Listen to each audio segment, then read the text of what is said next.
Good morning, everyone. Welcome back to another edition of News in Motion. We have made it to another Thursday, our Friday Eve here over at News in Motion, but it's also another edition of Town Hall Thursday.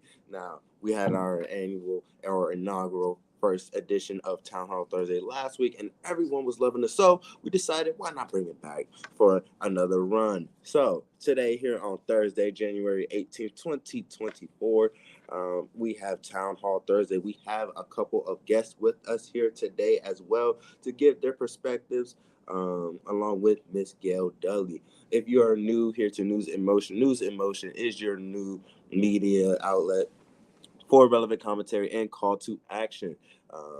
We can be found on Facebook, LinkedIn, YouTube, or any audio and podcast platforms. Speaking of our YouTube, LinkedIn, and Facebook viewers, good morning, Miss Jackie Ruffledge, tuning in through YouTube. Good morning, Miss Shardinia, tuning in through Facebook. Good morning, Dr. Antoinette, tuning in through Facebook as well. Good morning, Miss Adrian, tuning in through YouTube. Good morning, Miss Regina Shores, tuning in through YouTube. Good morning, Pastor Alex, who is tuning in through Facebook. Hope you're enjoying the Florida weather down there, too. And I heard that it is one of our viewers' birthday today. So if you see her in the chat, please wish Miss Kim Edmondson a happy birthday.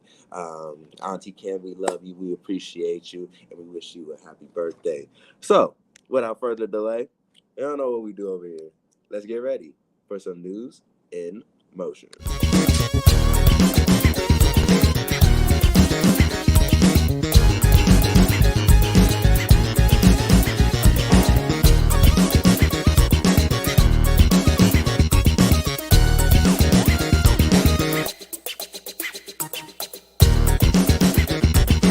News in motion.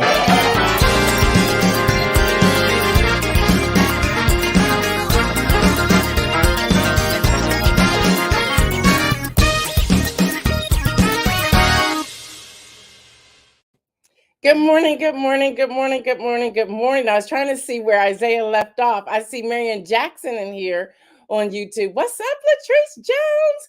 I see Yvonne Gardner in here. Jackie, good morning to you. Happy birthday, Kim Edmondson. Happy birthday, happy birthday. Yes, girl, it is Town Hall Thursday. Yes, it is. Yes, it is. Judy Neal, good morning to you. All right, y'all, I have two amazing people who'll be joining me in just a little bit. I have a couple of headline news, but y'all, this is Town Hall Thursday. It is Town Hall Thursday. Y'all weren't playing around last week, so we decided to come in here again. What's up, my brother? Y'all, there is Bishop, Pastor, Dr. Reginald Thomas that's in here. So good morning to you. Good morning, good morning, good morning, good morning, and happy belated birthday to you, sir. All right, y'all, real quick, because I am so excited that this book is finally happening. Isaiah's gonna, well, not yet. I'm gonna give you a sneak peek into the forward. We got the forward in there. We just added the last bit of the book, which is the title page in there. So now it's about to go to print. I'm so excited. Those of you who ordered this book over a year ago, you will get yours first. So right about Valentine's Day, you will get yours, and then everybody else will get theirs. So I'm really excited about it. But I wanted to share a little bit of the foreword from Nancy Boscor. She's the one who wrote the foreword. And again, I told y'all she was the right-hand person of Newt Gingrich. So it's really interesting to have myself, who wrote the book from my side of the political aisle, and then her forward to the other side. So this is what she had to say. This is just a little bit. She goes, imagine a world where kindness and determination pave the way for change. That's the world Gail Dudley invites us into with her inspiring book, Inspire, a Call to Action. I first met Gail in 2015 at a campaign training workshop at the John Glenn School of Public Affairs at The Ohio State University. Despite our different political stripes, there was a spark of shared hope, a belief that ordinary people could make a real difference. During the years, I saw politics becoming more about tearing down than building up. So I started focusing on what truly matters: truth, transparency, and building relationships. Gail's book, echoes my belief that civic engagement isn't just about fixing potholes, it's about giving the voiceless a platform, about building bridges across divides, and about sparking the power of hope within ourselves and our communities. Y'all, that's just a sneak peek into her forward. Her forward had me in tears, okay? I was like, wow. Here's a little bit about Nancy. She's passionate about redefining political leadership. She has empowered generations of public servants, having led fundraising efforts for members of Congress and trained candidates across the country. She now inspires individuals to unlock the power of personal relationships and forge new paths to public service. She brings her expertise to the classroom as an adjunct professor at the George Washington University's Graduate School of Political Management, guiding students through the intricacies of fundraising and budgeting. Her groundbreaking book, and I want y'all to grab this book too, Go Fish: How to Catch and Keep Contributors, offers practical wisdom for building lasting donor relationships. So, y'all, I'm so excited about the book. Again, those of you who ordered this last year, it actually was like 2022 in October, pre ordered it, you'll be getting your books first. It's a hardback book. I'm so excited. Even the editor said, you know, you went from about 100 and something pages to like just so many pages. And even the editor was like, wow, the first book was not supposed to go. This one's supposed to go. So we're really excited about it. So those of you who pre-ordered in the first round of the books, you got the bomb discount. And I just love your support. So today and tomorrow only, we're going to offer the book if you want to pre-order it for $25. And then if you wait until it comes out, it's going to be $34.97. That's the kind of book it is. So Isaiah's going to pop up the QR code. You can just scan the QR code right there. You can go ahead and order it. You can put in however many you want to get. So we're going to leave that up just for a few moments. And you can order the book. Today and tomorrow, it will be $25. Today and tomorrow, it will be $25. And then we will pause any type of sales. And then when it comes back out, it will be $34.97. But y'all, I am so excited about the book. Go ahead, scan the QR code. I'm so, so excited about the book. I can't wait. And again, thanks to all of you who pre-ordered it back in 2022. And thank you. As y'all know, the editor was in the hurricane in Fort Myers, Florida, and her home was pretty much destroyed. So it just delayed everything, and then we lost everything, and so we had to build it back. But she and I both believe the build back of the book is far more exciting than the first round. So thank you, Isaiah. All right, y'all. As we prepare for the town hall, let me just let you know this now. Y'all know I love Davia. Davia's podcast is Back Tales from the Shaker, a Davia Williams Stevenson podcast. She interviews who? Me. So if you will get ready for the 8 p.m. Eastern time download tomorrow or launch tomorrow, please follow that. It's going to be so excited, so exciting. So we had a great time, but y'all want to check it out. Y'all want to follow her anyway. So make sure you're doing that. So before we get to the town hall meeting, did y'all see on NBC News yesterday that the Washington officers acquitted in beating the death of a Black man? They will receive $500,000 each to lead the police department. I don't get it. I kept reading, I kept going to different news release going, is this for real? Y'all are paying somebody to leave? What about paying the person that they killed? Help me understand this. So, y'all, that is happening. So, this was back during the 2020 death of Manuel Ellis, who was shot, beaten, and restrained face down. They will receive $500,000 to leave the Tacoma Police Department. Yeah, I don't get it. I don't get it, but that's happening. And y'all, just had to tell y'all this because I just think he's just, I guess we can say it now before we get sued, right? I think this man's just nuts. All right, y'all. The judge presiding over the E. Jean Carroll defamation trial says, Mr. Trump, and I had to go Google it to watch it myself to hear this conversation. I hope I don't have to consider excluding you from the trial. I understand you are very eager for me to do that. This is a quotation. Trump says, I would love it. I would love it. He said it twice. He said, I would love it. And I'm going, what is wrong with this man? Man, just be quiet. Just be quiet. But that's what he's doing, y'all. So I thought I would put that out here as well today because I just don't understand this. I don't understand him. But he's still winning elections. I don't get it. I don't get it. Y'all don't forget that the uh, New Hampshire primary is January 23rd. The Nevada caucus is February the 8th, might be the 7th, 2024. And then Super Tuesday is March the 5th. Y'all know what I'm about to say. If you are not a registered voter, make sure you register to vote today. You can go to, and I don't know if Isaiah has this in the green room or not, you can go to www.iwillvote.com.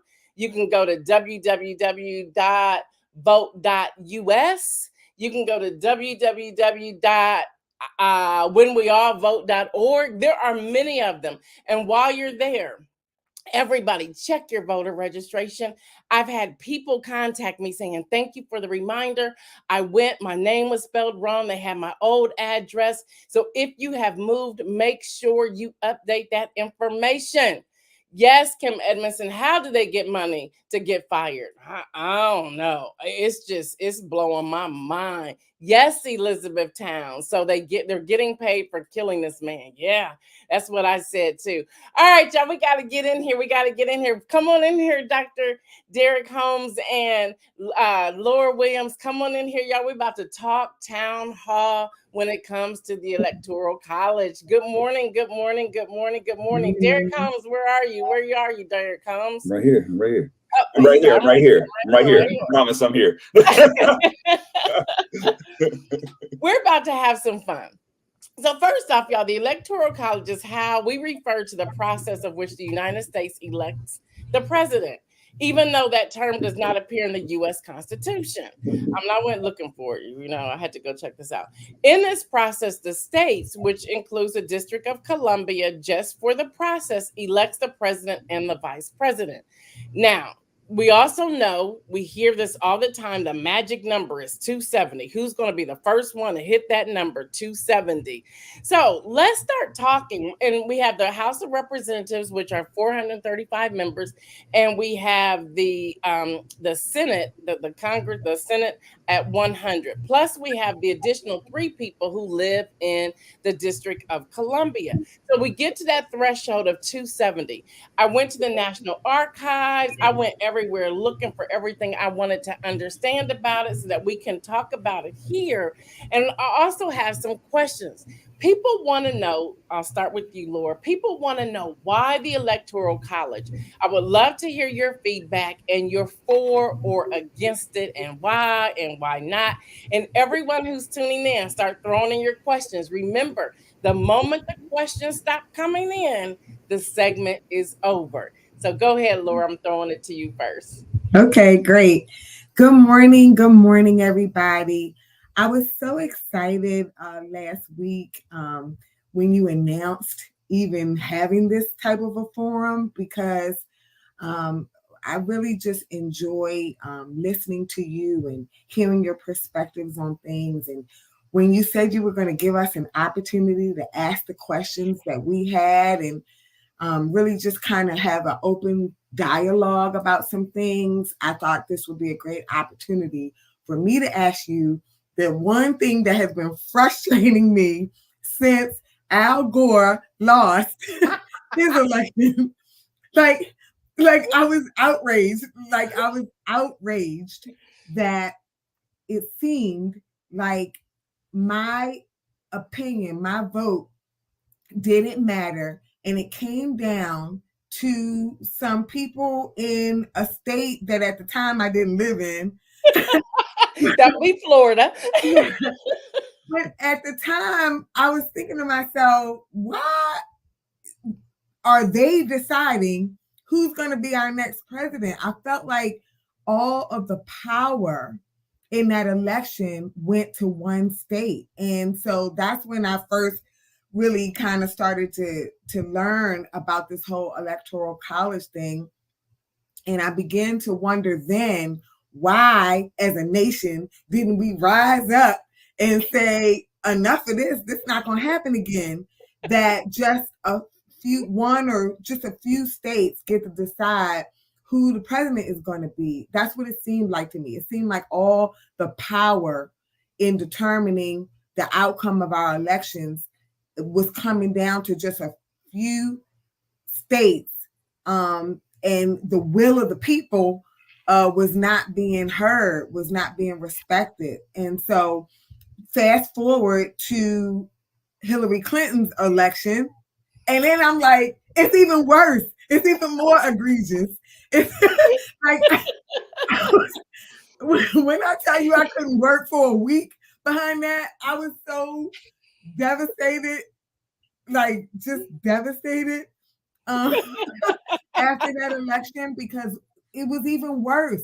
Even more people, like 1 million more people voted for her. It wasn't just a little bit. It was a whole lot of more people voted for her. And yet we still get this nut. I just don't get it. I just don't get it. Like, why are we still using this archaic system that was created during a time when we weren't even considered full human beings? Like, that's true. Like, we didn't even have the right to vote. And we were half a person, right? Yeah. And it just seems like that system is just so archaic, built in a time when the country was very, very different. And it just seems like it gives too much power to a handful of states. Like the power dynamic is not fair. It's not equal in determining something so important as who's going to lead our country. Like, I just don't get it. So I'm so happy for this opportunity to ask the question, like, why? Like, why are we still here? And why did we do something to change it? And that's it. I got you. Well, hello, Rhonda Harkin. I see you coming in here as well. Okay, so let's go there. And Derrick, I can see Derrick wants to jump over his desk to go here. So let's get some information again. I went and grabbed all this I could so that I'm not just being a talking head, but I'm also giving you all information. Now, the U.S. Constitution contains very few provisions related to the qualifications of electors. Now, you have to go look at Article 2 on your own, Section 1, Clause 2. All right, y'all know I love this stuff right here. But now, as a historical matter, the 14th Amendment provides that state officials who engage in insurrection, I got to pull that out, or rebellion against the United States, or given aid and comfort to its enemies, are disqualified from serving as electors. Let's start there. But the man who caused it, he's still in it. And we're exactly. Right. And we're still going to be looking at, is it going to be the majority or the electors? And then we also have these fake electors. So this whole system needs to be revisited. But guess what? We're already in 2024, so it's too late now for this. So now we need to be smart enough and understand the electoral process. So Derrick, I'm gonna let you jump in, and then I'm gonna grab some of these comments here, and then we're gonna keep building on what Lora put on the table. So go, Derrick. So first, I appreciate, as always, the opportunity to share. I love you to life, and the fact that we're doing this is even more reason why more people should check in. This is absolutely dope. So it's just good to see and be able to share space. In fact, if I could say it the way I want, it's really dope to share space with intelligent Black women. Amen. I don't know if I could give a better analysis than what Sister Lora said. Listen, I think a lot of what she said resonates with a lot of people, right? That there's a feeling that you have that doesn't feel like democracy when the majority vote is not the only vote.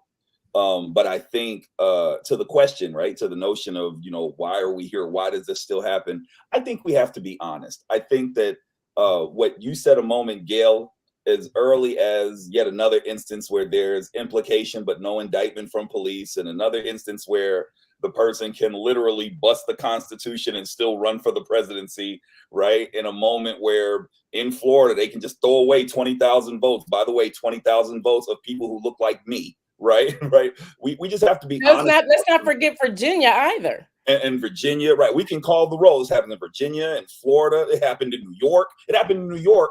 It happened in New York, and New York is decidedly blue, right? Like, so we should be very clear about what it is that we're talking about. And Latrice is absolutely asking the question. I'm bowling right down that lane.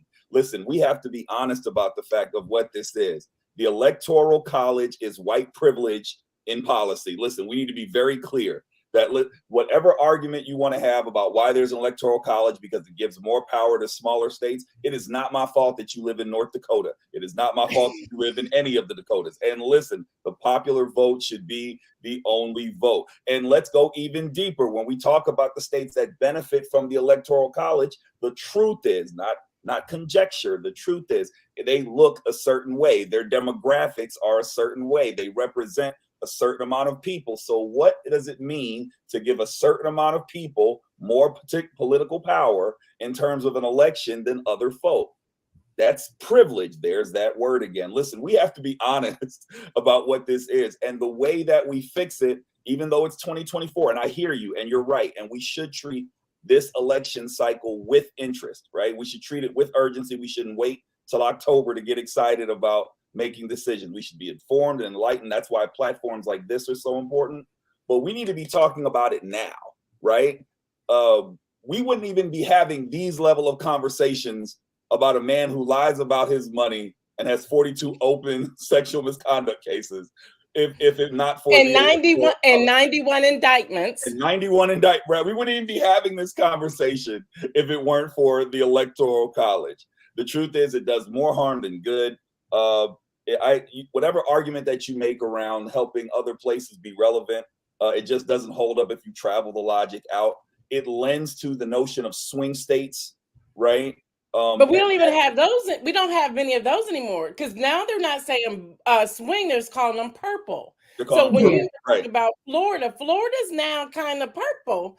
Mm-hmm. Ohio is purple. Yep. Pennsylvania's purple. Georgia, yeah. And it's North Carolina. Mm-hmm. Yeah.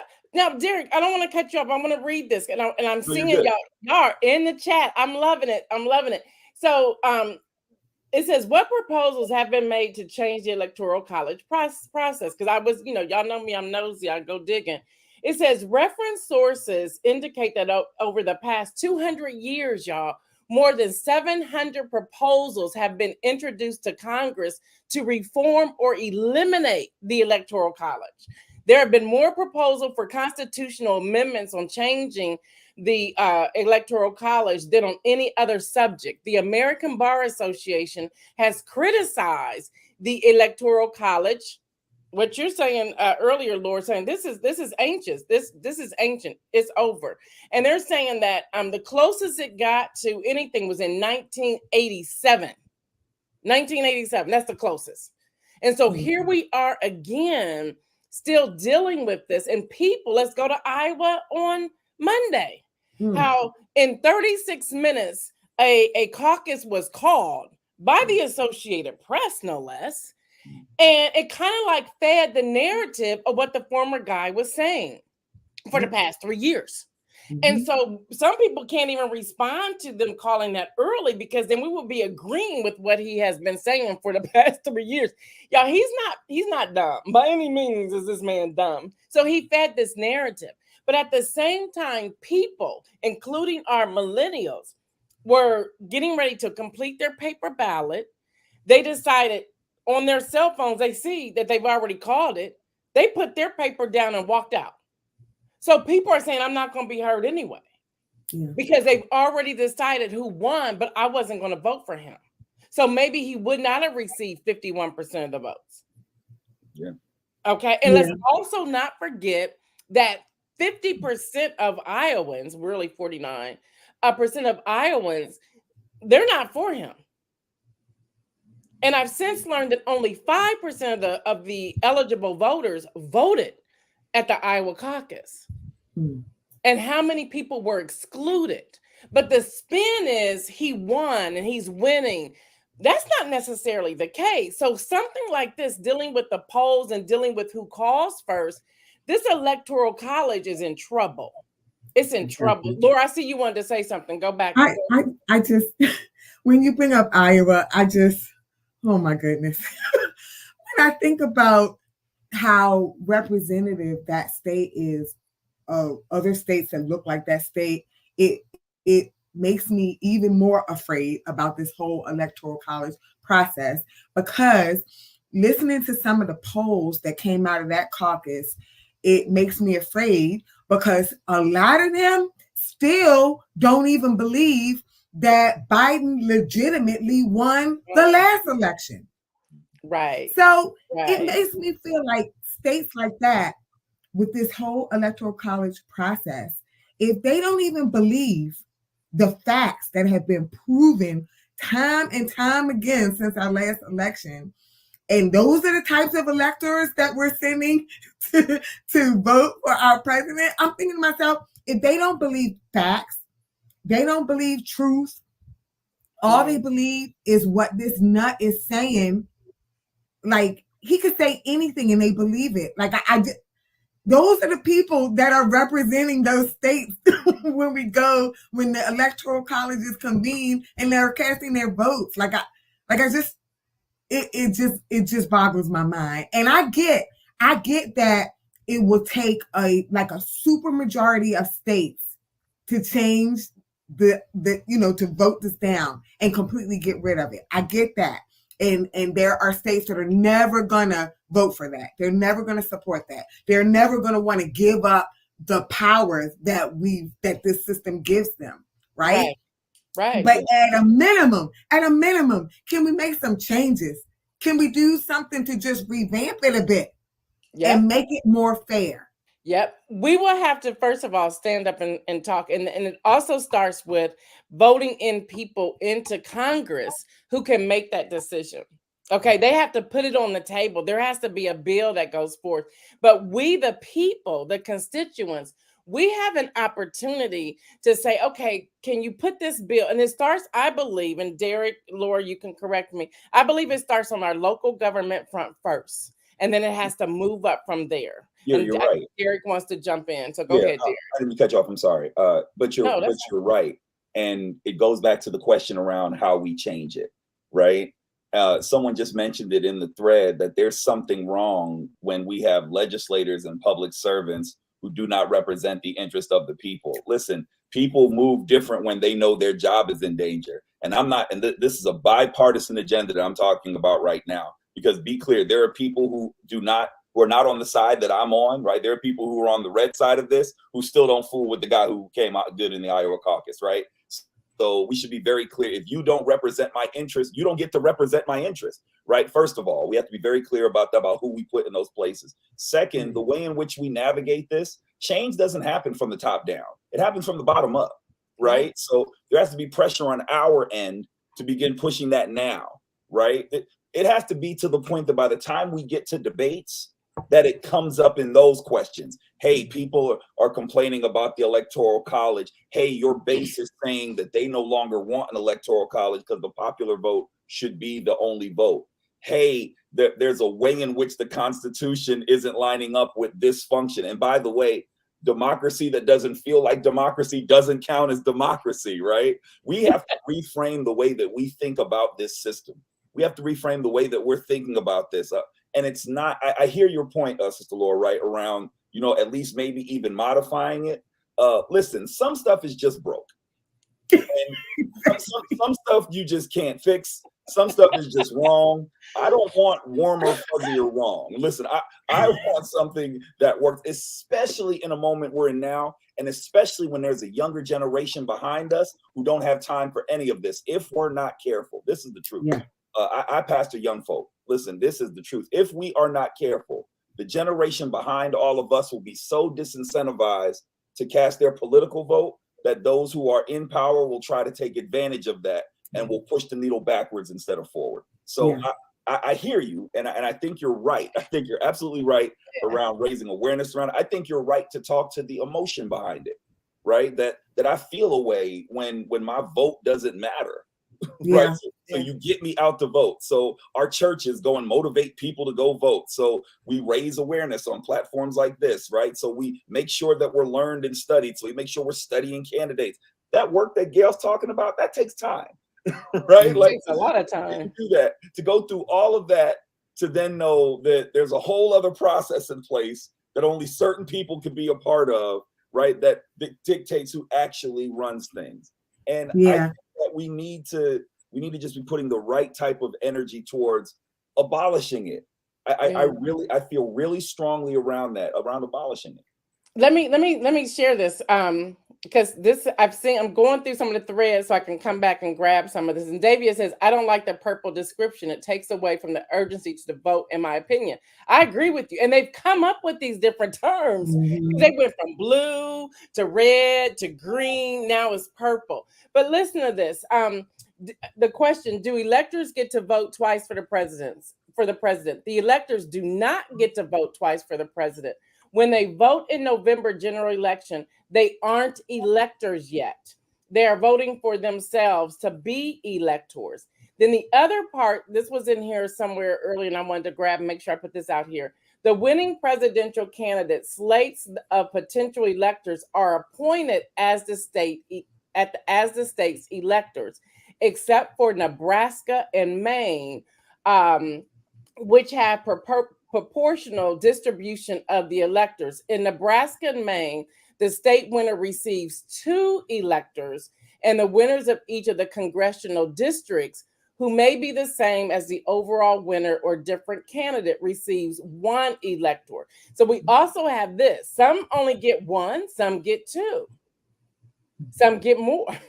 Yeah. And it all depends on that getting to that 270 number. So even before that, when it gets to that November, they're putting in, okay, we're going this way. Many of them choose to go, and I saw this earlier, political parties often choose to go the way of the popular vote. But many, depending upon their stance, their political affiliation, they will go opposite. Right. That's the problem right there. They should be forced to have to go with the popular vote, because that's our voice. That's going back to where you started, Lora. That's our voice. So go ahead, Lora, jump in here. It was some states where it's winner take all. I come back to the thought of situations where you may have a state where the decision is so close, where the popular vote in that state is so close, but yet the winner, which in the case of the going back to Hillary Clinton's loss, the winner takes all of the electoral votes from that state. When the popular vote was so close, I feel like I sound like a broken record, but I feel like my vote doesn't count. If my voice wasn't heard, if I'm just 20,000 votes short, and all of the electoral votes in that state go to him, that just boggles my mind.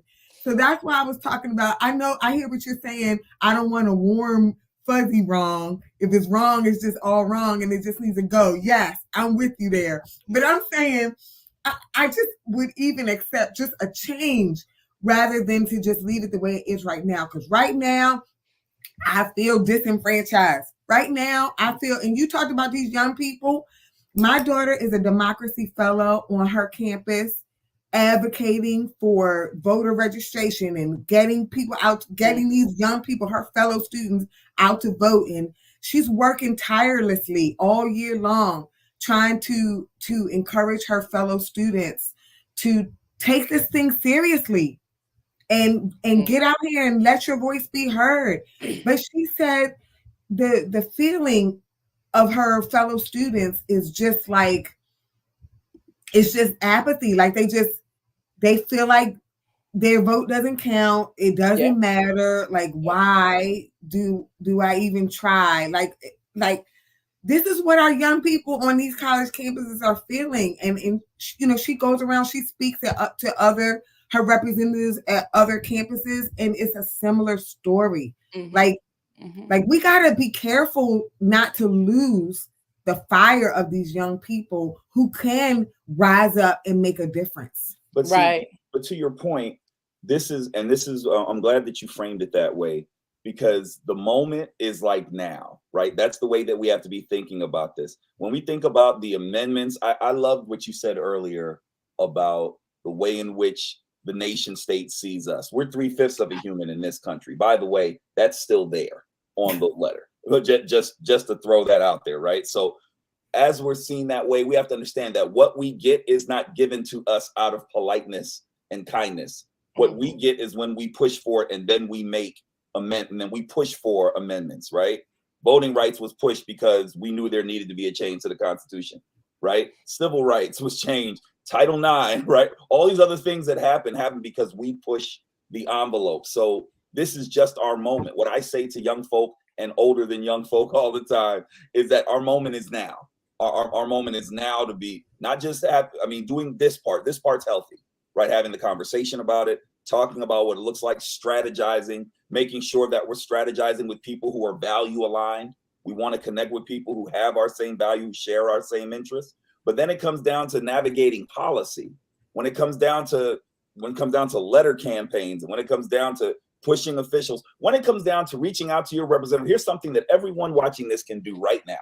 You could actually call your representative today and say that I, who voted you in, have a problem with the Electoral College. And literally what is on your W-2 is to figure out how the amendments and how all of this is sitting on the floor and nothing has come of it. And then give us an idea of how to, everyone watching this can do that right now. Everyone has and you can do that. We have to start thinking actively about how we change it. Here's the other part that I want to add while we're talking about it, because there's another part of this, I think, that is problematic about the Electoral College. And I think it's also a problem because it props up this two-party way of thinking through politics that I don't know benefits the community that I'm the most concerned about. Listen, I love everybody, right? And I believe us all to be creations under God. That being said, this two-party system and the way in which we think about Coke or Pepsi, right, doesn't necessarily, I would argue, in the grand epic sweep of politics, that two-party system doesn't necessarily represent the best of black interest. I feel really strongly around here you go. It's gotten to the point where we have two major parties. Even the language is crazy. In a robust democracy, we have two major parties. We have two parties that count. And then if somebody who is outside of that, if you're a Green Party candidate, if you're an independent candidate, the person that I would vote for is not running on a major party ticket. And without any of us saying it, there's a general concession that person just isn't going to win. And by the way, that's the person that gets to be the most truthful because they don't have anything to lose. That's true. That there's an electoral college that holds that up is a problem, right? It should just be the popular vote being the only vote and the most truthful getting a platform. And then we should someone mentioned media, and we should then be able to push that. So that way the media can be manipulated towards our interest instead of us just accepting what's thrown down our throats and then trying to figure out how to have some joy and some peace behind it. I know that sounds agitational, but we should be agitating. Right. And I'm going to say this about what you just explained there, Pastor Holmes. That is, with the Electoral College, they're only Republicans or Democrats. They're not even independents. Even independents cannot even vote in the primary in Super Tuesday unless they identify with Republican or Democrat. That's the problem. I want to go to this as well, and I'm going through some of the questions. There's no constitutional provision or federal law that requires electors to vote according to the results of the popular votes in their states. Some states, however, require electors to cast their votes according to the popular vote. These pledges fall into two categories: electors bound by state law and those bound by privileges to political parties. That goes back to, we have to deal with this on the local and state level first. Which means even this dialogue we're having here, that I can tell we're all passionate about, the three of us as well as everyone in the chat, we can't stop at today. We cannot stop at today. And if y'all still got time, we can keep rolling. Isaiah's at work, so he's gone on, but we can keep rolling because I got all the time in the world today. So with that, Elizabeth Town says, she says that one. I don't like the purple word either. Okay, political jargon. Kim Edmondson says, I love that call to action, Pastor Holmes. Then we have Pastor Alex Williams saying our political system is intentionally dysfunctional. Yeah. Now, I say this all the time, and some people push back on me. When I hear people say the system is broken, I respond, no, it's not. It's doing exactly what they wanted to do, but we have to call it out.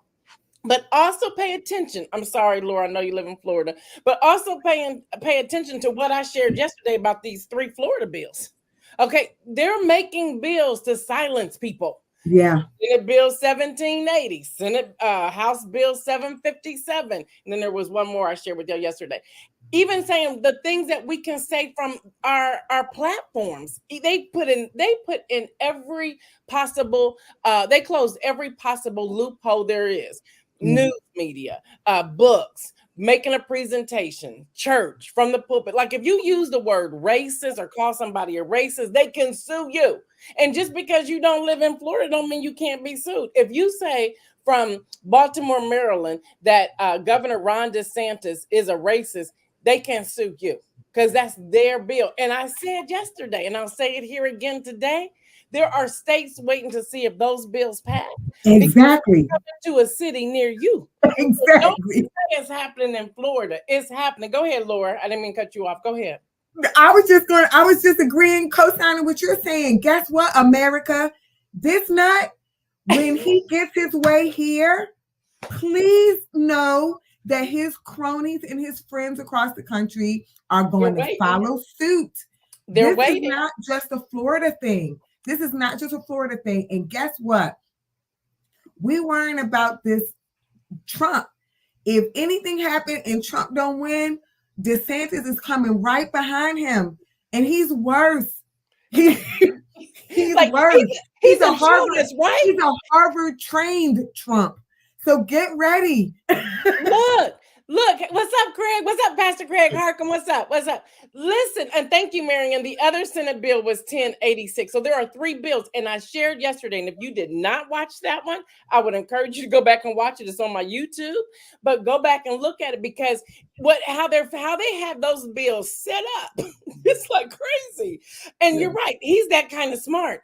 If one doesn't go through, the other 2 are still there because I kept reading them. I said, these are all saying the same thing, but they gave them different numbers. So if one gets put off to the side, the other 2 can slip through. We have to pay attention. Go ahead, Derrick. I see you want to jump out of your skin. Well, there's a couple of things. One, let me go ahead and get all of mine out since that's the potential, right? Listen, Ron DeSantis is racist. Donald Trump is racist. The United States intentionally has policies in place that disenfranchise and marginalize Black folk and particular Black women. And there's an intent effort to discredit the Democratic voice in this republic. That being said, listen, that just means what you just said is absolutely right, which means that we have to funnel our energies into being strategic.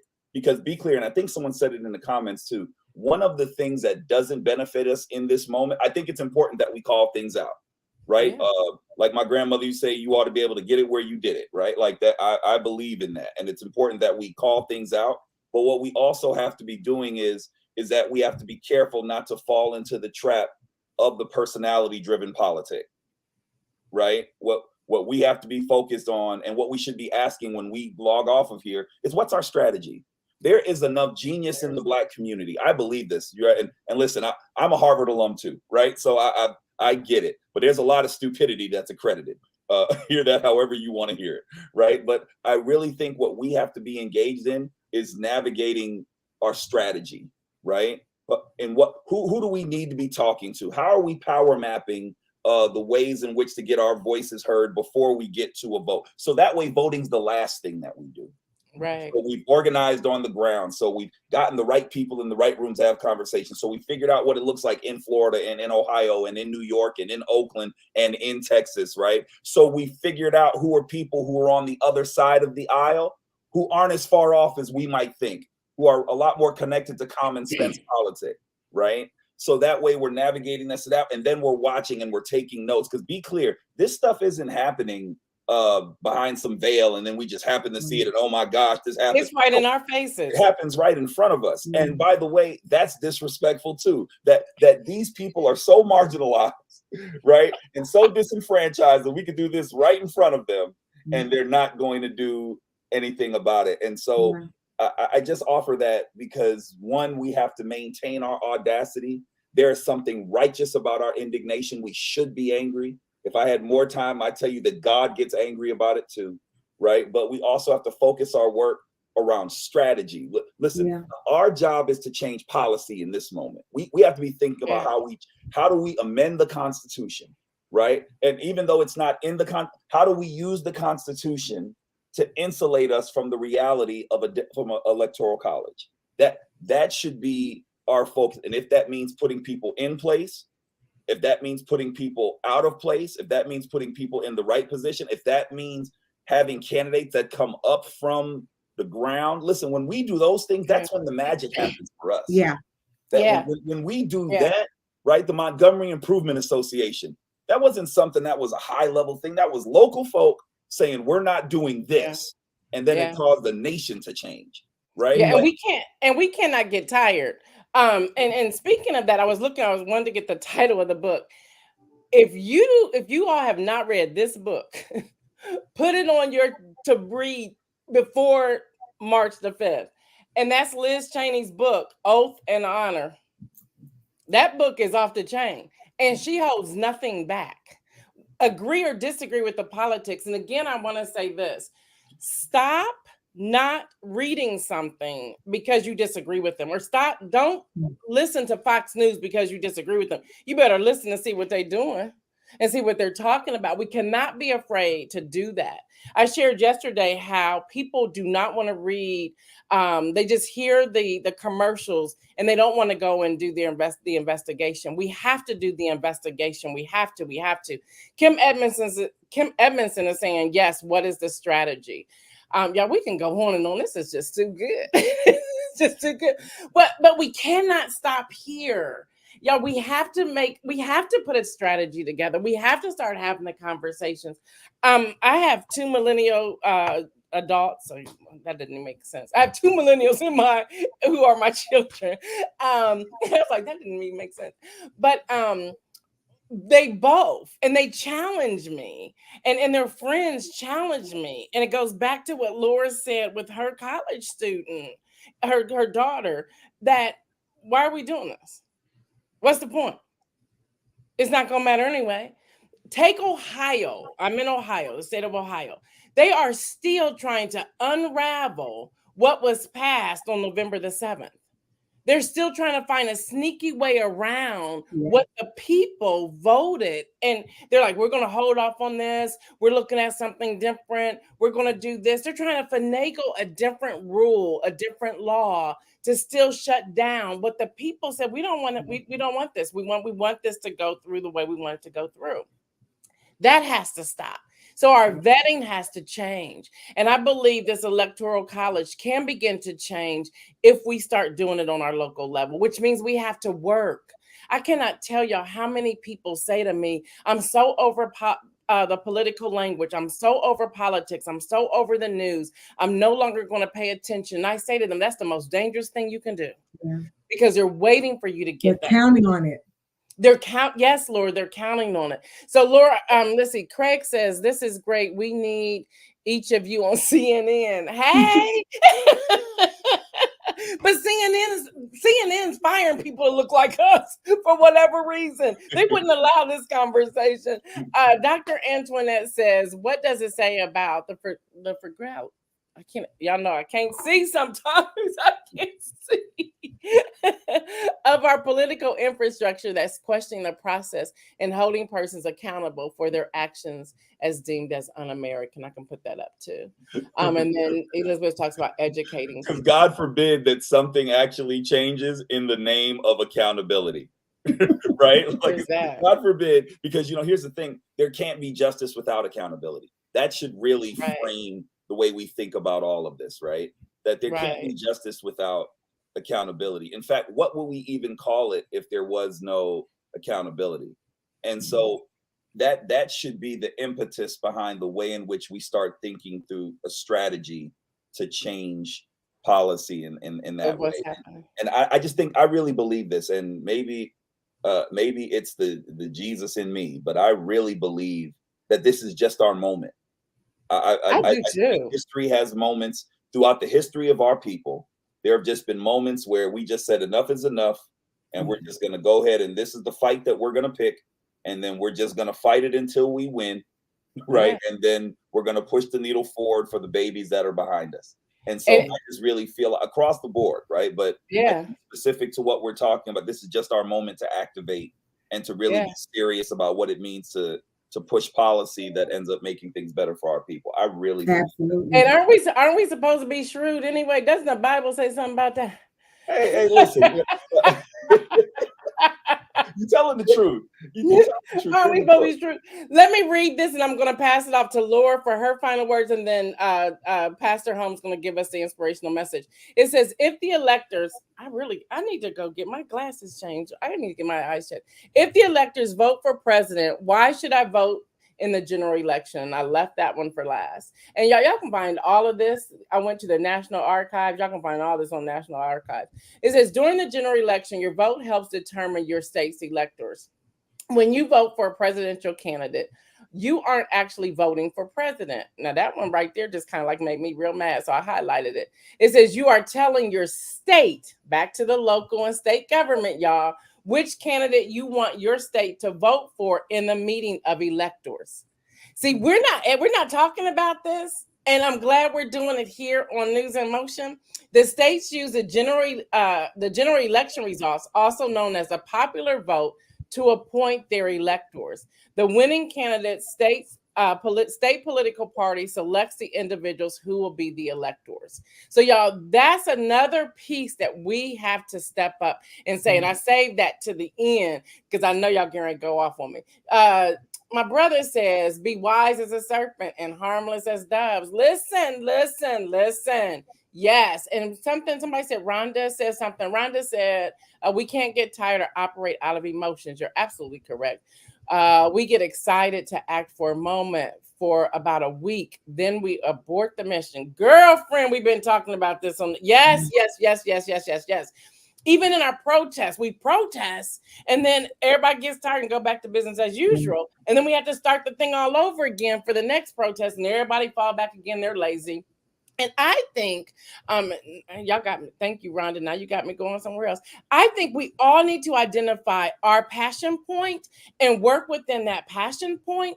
And so as somebody's over here working on homelessness, somebody else is over here working on food insecurity, and somebody else is working on the Electoral College, and somebody else, that's that strategy that we're talking about. And then as somebody gets tired, we kind of like give them the baton and say, hey, I'm tapping out for a minute, but you got to keep this rolling. And that person can keep it rolling. Then you tap back in. But we have to have that strategy and be able to work this so that no one's getting tired, but we're also all getting our rest as well. Does that make sense? Mm-hmm. So Lora, I'm gonna throw it to you before I throw it to Derrick. Okay. I think what I just want to say in closing is just that I agree with you, Reverend Holmes, when you say the time is now. I feel like if nothing else, what we just went through in the last election with Trump, it has taught us that the whole, I'll call it the Trump effect.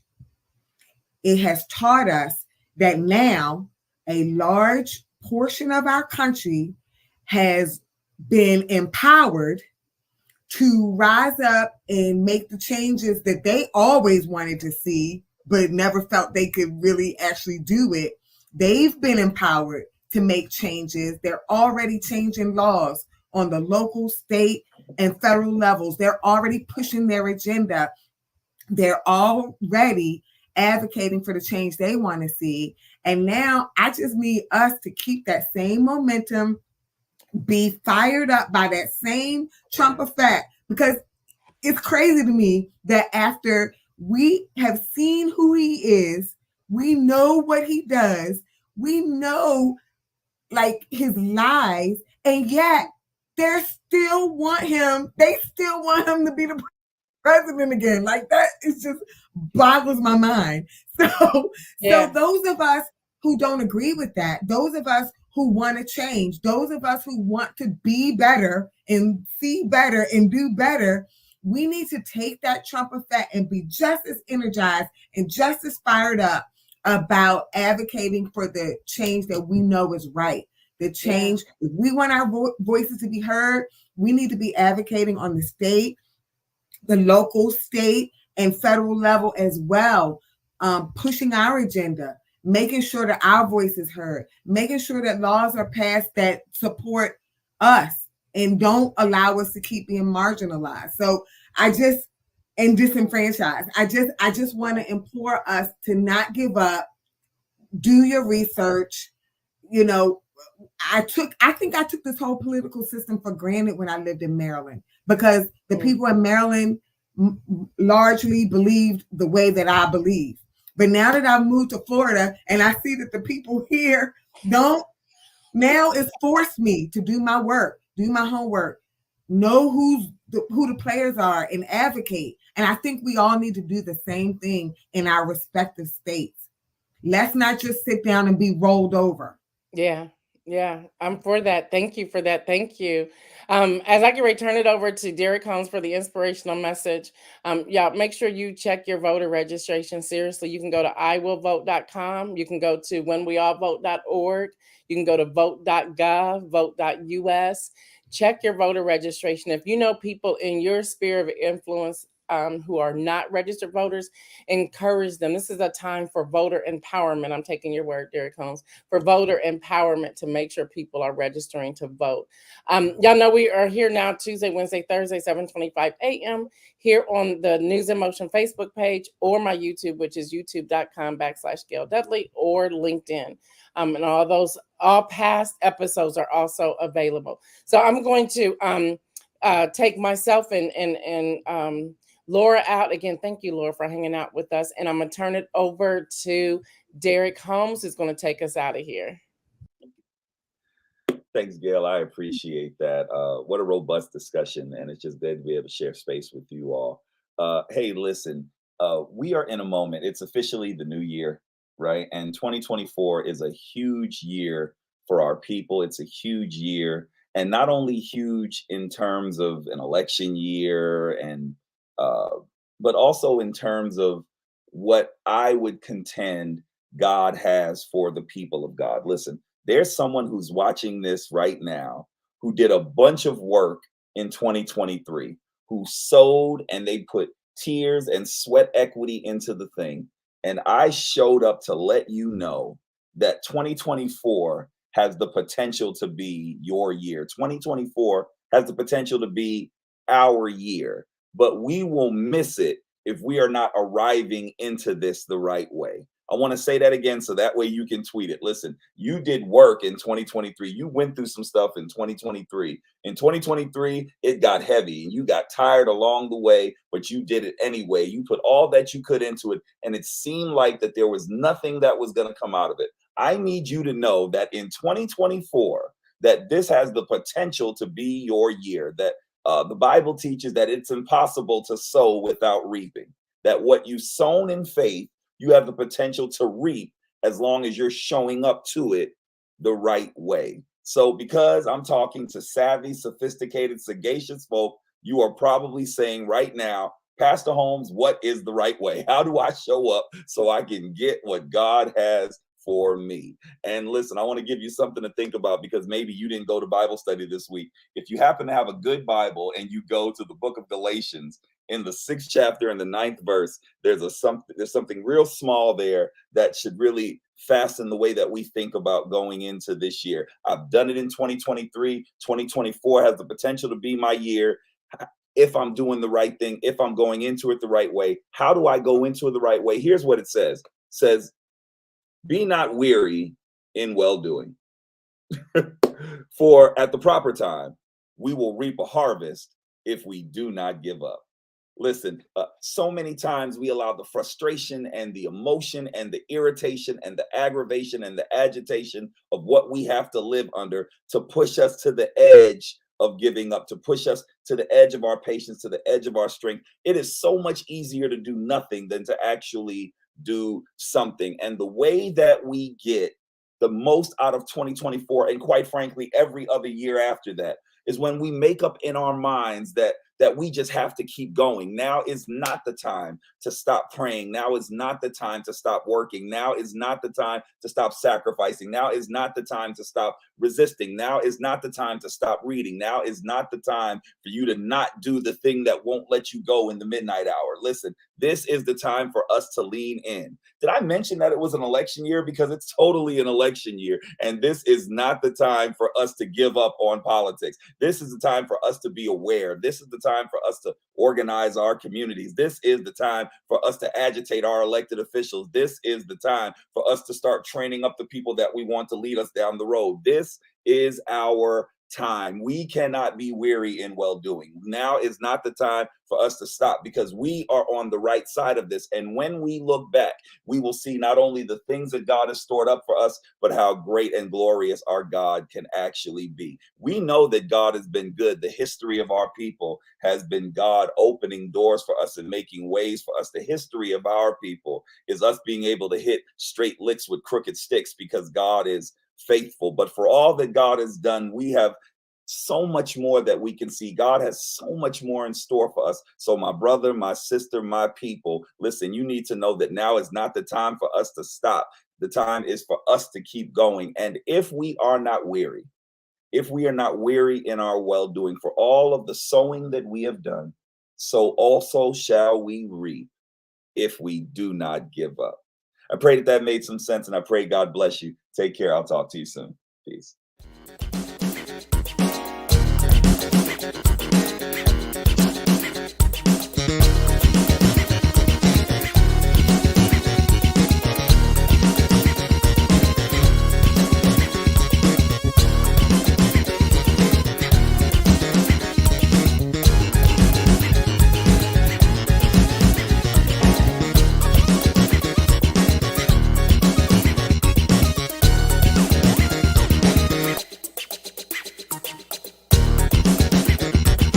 News in motion.